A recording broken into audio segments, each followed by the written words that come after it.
James Akers here, the tie guy. Today we're going to be tying up a beautiful Zegna tie, very thick Zegna tie that is blue with some little flowers in it.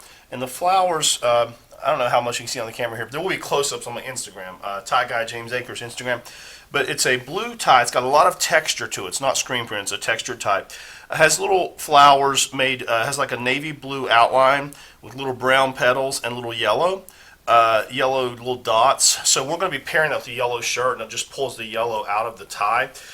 This particular tie, like I said, is a Zegna, Myrna-Gildo Zegna. Very good silk, lace really nice, but it's very thick. I don't know how much the camera can capture on this, but it's one of the thicker Zegna ties that I have. Actually, probably it's the thickest Zegna tie I have, actually.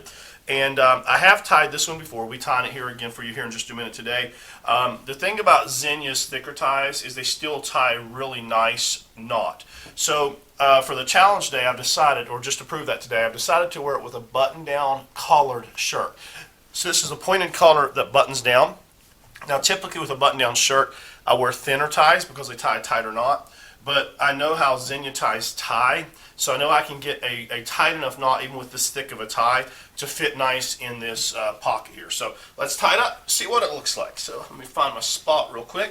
First thing I want to do, if you watch my videos, you got to find what I call the spot. That's where you find how long you need the longer part of the tie to be when you start to tie it. And on a thick tie like this, it's probably going to need to be somewhere right around this range here. So I'm going to come in close and we'll tie it up. Take the long part of the tie over top of the short part, and then we come up, behind, and through. Then we come around behind, up, over, and through. Now I'll call this a checkpoint. We're going to adjust, tidy up, make sure we're tying a nice triangle, which we are. Then we come around front, up and behind, down and through. Then we come through this little pocket we've just created, down and through, and here's where we adjust the tie and we tighten the knot.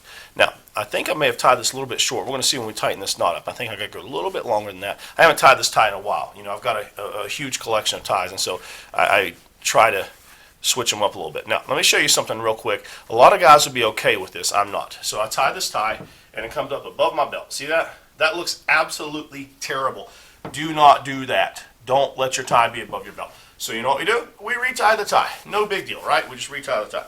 So I was off my spot a little bit, so obviously I've got to go a little bit longer than that. So we're going to take it all the way down to here now, okay? And we're going to retie this. Same time. I'm going to tie a little bit faster this time because I gave you the know-how. I'm tying it exactly the same way. I'm just not taking quite as much time to explain it. So let's go ahead and get this thing tied up here.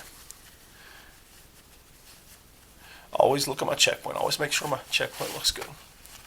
This tie does feel really nice when I'm tying it. Even though it's a thick silk, it just ties a really nice knot. Now, we look at it again, and now we are right where we want to be.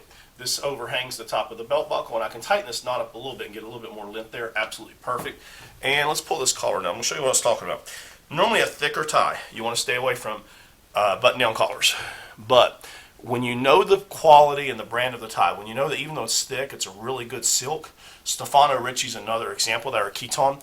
Even though they make some really thick ties, the silk is so pliable where that it's such a good quality that you can tighten the knot up tight enough. So now we've got a button-down shirt, a very thick tie, and look how beautiful that come together there.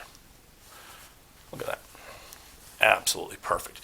We take the back of the tie and we tuck it through. Now, most Zegna ties, the strap is the name tag. They don't have an extra strap. There's a couple of their models that do. The majority of them, you have to tuck it through the actual name tag itself. And final adjustments. Looks good. Okay. The look is going to start scrolling across the bottom of the screen, and I'm going to go over it with you now as well. So today we are wearing an Myrna-Gildo Zegna suit. It's a navy blue suit. So it's a Myrna-Gildo Zegna suit, a Myrna-Gildo Zegna tie. The tie is blue with some navy circles with brown flower petals with little yellow dots. So that's why we paired it with a yellow Brooks Brothers shirt. And we're pairing that with a brown Salvatore Ferragamo belt and a gunmetal Ferragamo belt buckle and a pair of Ferragamo brown loafers. On my Instagram, it's at the bottom of your screen right now, Tie Guy James Akers, Tie Guy James Akers. There's close-ups of the shoes and the belt together, so you can see that look. Close-ups of the tie, close-ups of the whole outfit on a hanger, and then you'll see selfies of me with the outfit on, close-ups of not, and everything else. So check out my Instagram. Thanks, guys, for watching the video. I am ready for work.